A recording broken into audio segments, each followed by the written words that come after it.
शुद्ध जी महाराज से सोनक ऋषियों ने प्रश्न किया कि महाराज अब कृपा करके ये बताइए, मैंने सुना है कि पहला प्रश्न मानव के लिए परम धर्म क्या होता है। सोनक ऋषियों ने सुत जी महाराज से पहला प्रश्न किया। क्या प्रश्न किया कि मानव का परम धर्म क्या है।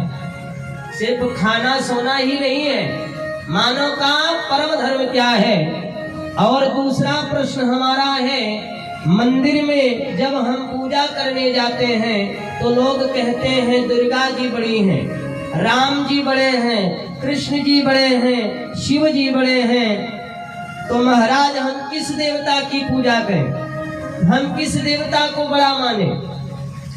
और तीसरा प्रश्न हमारा यह है कि वेद में परमात्मा का नाम अजन्मा है, भगवान का नाम अजन्मा बताया गया है, तो फिर भगवान श्री राम जी ने अयोध्यापुरी में माता कौशल्या के यहाँ क्यों जन्म लिए। ठीक है।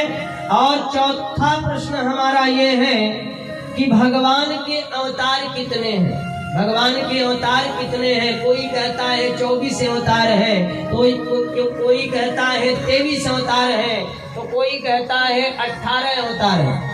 अब भगवान आप बताएं कि हम कितने अवतार माने। ठीक है मेरी माँ, बात आ रही है समझ में ना। और पांचवा प्रश्न हमारा है, वक्ता को श्रेष्ठ होना चाहिए, जो छोटी सी बात को बड़ी बनाकर न बोले, वह विस्तार से समझाए और संक्षेप में समझाए। और छठवां है, भगवान जब अपनी लीला को संपन्न करने के लिए आए, श्री कृष्ण ने जब अवतार लिया, अवतार लेते समय गोविंद कहाँ गए। अब महाराज कृपा करके यह हमें आप विस्तार से कथा बताएं। तो उन्होंने कहा कि ठीक है। सुत जी महाराज जी ने कहा कि मैं आपको एक अमर कथा बताता हूँ और उसके बाद फिर ये बताता हूँ कि कौन बड़ा है कौन छोटा है। बोले बताओ महाराज।